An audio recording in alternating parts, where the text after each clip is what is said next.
Good morning students. Sanskrit विषय के अंतर्गत आज हम दीर्घ संधि पढ़ेंगे। सबसे पहले जानते हैं संधि किसे कहते हैं। दो वर्णों के मेल से होने वाले परिवर्तन को संधि कहते हैं। ध्यान दीजिएगा, दो वर्णों के मेल से होने वाले परिवर्तन को संधि कहते हैं। संधि को मुख्य रूप से तीन भागों में विभाजित किया जाता है। पहला स्वर संधि, दूसरा व्यंजन संधि और तीसरा विसर्ग संधि। स्वर संधि, दो स्वरों के मेल को स्वर संधि कहते हैं, अर्थात एक स्वर के बाद दूसरा स्वर आने पर दोनों के मेल से जो विकार या परिवर्तन उत्पन्न होता है उसे ही हम स्वर संधि कहते हैं। जैसे विद्या, धन, आलय। यहाँ पर विद्या में आ स्वर है और आलय में भी आ स्वर है, तो इन दोनों को मिलाकर एक स्वर हो जाएगा आप धन आ स्वर हो जाएगा और शब्द बनेगा विद्यालय।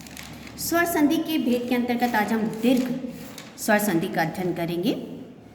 यदि ह्रस्व या दीर्घ, ह्रस्व माने छोटा और दीर्घ माने बड़ा, तो यदि ह्रस्व या दीर्घ अ, ई, उ, री के बाद उसी के समान स्वर आए, यानी ह्रस्व या दीर्घ अ, ई, उ, री के बाद ह्रस्व या दीर्घ अ, ई, उ, री आए तो दोनों मिलकर दीर्घ स्वर हो जाता है।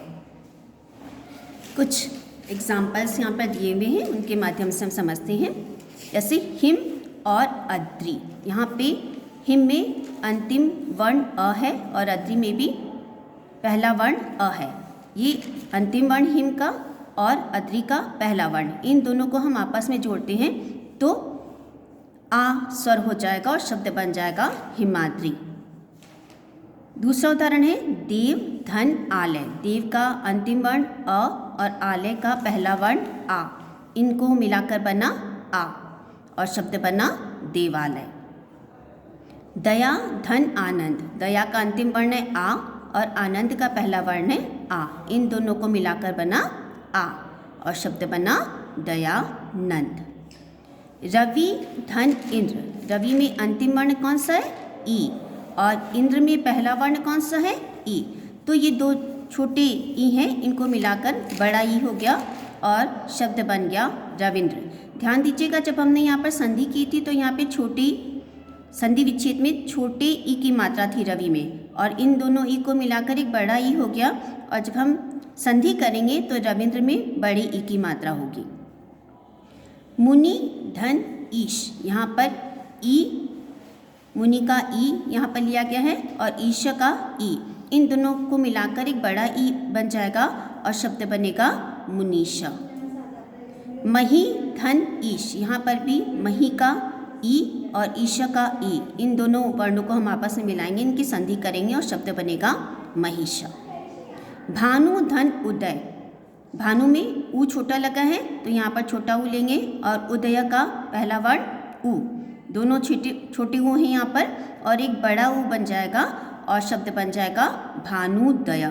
भानु, धन, उदय में देखो यहाँ पर छोटे ऊ की मात्रा थी, पर जब हमने भानु का ऊ लिया और उदय का ऊ लिया तो दोनों छोटे ऊ को मिलाकर एक बड़ा ऊ हो गया और शब्द बन गया भानुदया। तो शब्द जब हम बनाएंगे तो यहाँ पर बड़े ऊ की मात्रा लगेगी।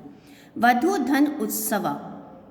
वधु का बड़ा ऊ, यहाँ पर अंतिम वर्ण बड़ा ऊ लेंगे और उत्सव का यहाँ पर छोटा ऊ, इन दोनों की अगर हम संधि करेंगे तो शब्द बन जाएगा वधुत्सव। भू, धन, ऊर्ध्वम। ऊ अंतिम वर्ण है यहाँ पर और ऊर्ध्वम का पहला वर्ण है ऊ, इन दोनों को मिलाकर भी बनेगा ऊ, तो शब्द बन जाएगा भूर्ध्वम। मातृ, धन, ऋणम।